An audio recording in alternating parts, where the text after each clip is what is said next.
Keyingi yillarda aholining markazlashgan ichimlik suv bilan ta'minlanish darajasi oshdi. Biroq shuni unutmaslik kerakki, ichimlik suvining asosiy iste'molchisi sifatida aholining suvni tejashi juda muhimdir. Yurtdoshlarimizni ichimlik suvidan tejamkorlik bilan foydalanishga undash maqsadida joylarda Xorazm suv ta'minoti aksiyadorlik jamiyati tomonidan noqonuniy ulanishlarni aniqlash maqsadida reyd tadbirlari tashkil etildi. Mavzu tafsilotlari muxbirimiz lavhasida. Ma'lumotlarga ko'ra, joriy yilning birinchi choragida viloyat bo'yicha jami 297 ta reyd tadbirlari tashkil etildi. Ularda ichimlik suvdan noqonuniy foydalanish bilan bog'liq 129 ta holat aniqlangan. Xonqa, Qo'shko'pir, Hazorasp va Xiva tumanlarida o'tkazilgan navbatdagi reyd tadbirlarda jami 12 ta noqonuniy holat aniqlandi. Javobgarlarga esa tegishli tartibda dalolatnomalar rasmiylashtirildi. Urganch shahridagi nazorat tadbirlari davomida aholi bilan profilaktik suhbatlar ham olib borildi. Suv iste'molchilarga markazlashgan tizim orqali uzluksiz va sifatli ichimlik suvi bilan ta'minlash ma'lum kuch, mehnat va katta moliyaviy xarajatlarni talab etishi tushuntirildi. Mutaxassislar xonadon egalariga ichimlik suvini tejash, tarmoqqa ulanish tartibi haqida batafsil tushuntirishlar berishdi. Suv hisoblagichlar ko'zdan kechirildi. Hisob-kitoblarni o'z vaqtida amalga oshirish bo'yicha ham muloqotlar davomida alohida ta'kidlandi.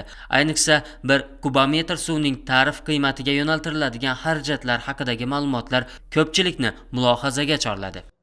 Bizning Yangiobod mahallada 1048 xonadon bor. 3573 ta aholi yashaydi. Har bir xonadonimizda ichimlik suvidan foydalanib, qarzdorlikni o'z vaqtida to'lab boryaptilar.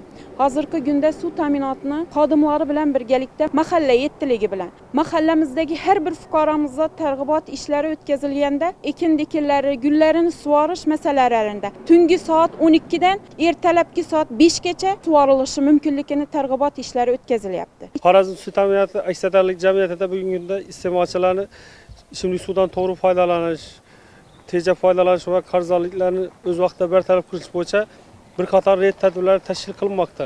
2025-yilning o'tgan davr mobaynida 129 ta holatda iste'molchilar suvdan noqonuniy foydalanish, qarzdorlik holatlari bartaraf qilindi. Urganch shahar Yangiobod mahallasida mutaxassislardan iborat ishchi guruh ichimlik suvdan foydalanayotgan iste'molchilarni o'rganish maqsadida reyd tadbirlari tashkil qilindi.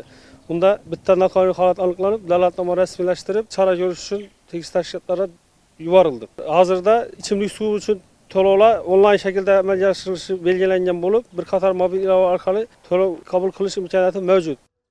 Har kuni iste'mol qiladigan ichimlik suvini tejab foydalansak, tarmoqqa o'zboshimchalik bilan ulanmasak, bu faqat oilamiz byudjeti va o'zimizga foyda bo'ladi. Xorazm suv ta'minoti aksiyadorlik jamiyati tomonidan qonunbuzarliklarning oldini olish bo'yicha reyd tadbirlari davom etmoqda.